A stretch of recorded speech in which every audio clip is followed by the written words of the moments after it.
Okay, you've taken your thermography exam and now you have your report back and you go, what am I looking at? And so I just want to cover the basis of what you're getting when you get the report. Number one, of course, we put your history in here.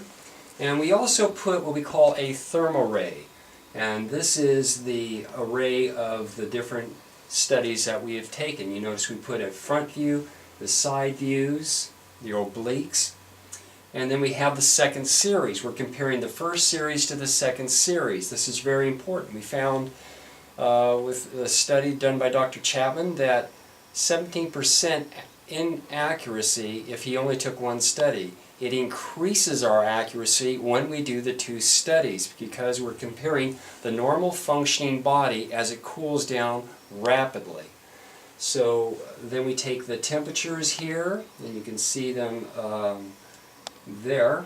Now as we go down, we give you a little bit about thermography, the temperatures comparatively on the nipple and the areola. We give a pattern, a picture of the gray scale, so that way if we have any identifying marks, you may see an arrow at the ones that we're concerned with.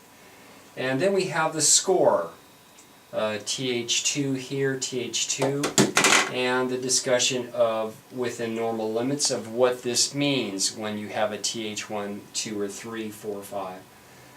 And then we go into how we scored this breast and the different patterns, so that way if your doctor wanted to be concerned with how this was scored, we can simply go back to the scores.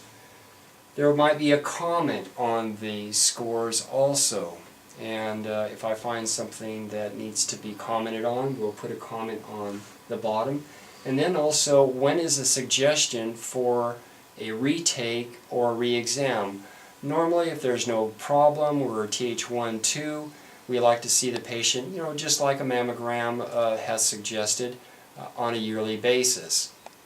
If it's a TH3, 100 or more, we suggest 6 months. And if higher scores can even be, like TH5 we're concerned with, we may see patients in a 3 to 6 month period. Now, as we go on down, we're going to notice that we also have a listing of what each score means. The TH1, 0 to 29, that's within normal limits. TH2, also usually associated with fibrocystic, cystic type of problems. TH3, this is just something when we start to watch, and that's 75 points to 119. Considered at risk and a short-term interval, 6 months to a year follow-up. TH4 is 120. Now we have a little more moderate risk there. And we also suggest additional diagnostic workup. TH5, severely abnormal and significant risk factors here. So additional diagnostic work is strongly recommended.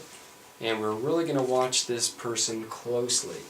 And what's nice is this is early detection.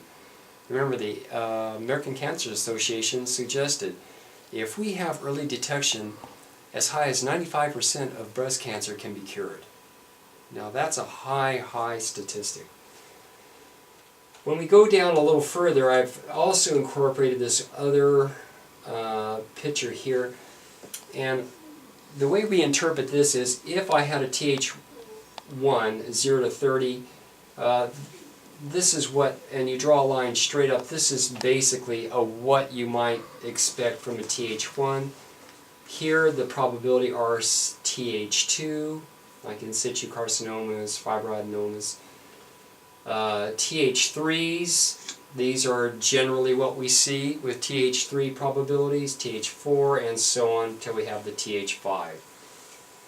And that's how a report will look like and what you would get within 3 days. And of course, if there are any questions, we're there for you to answer the questions that you need.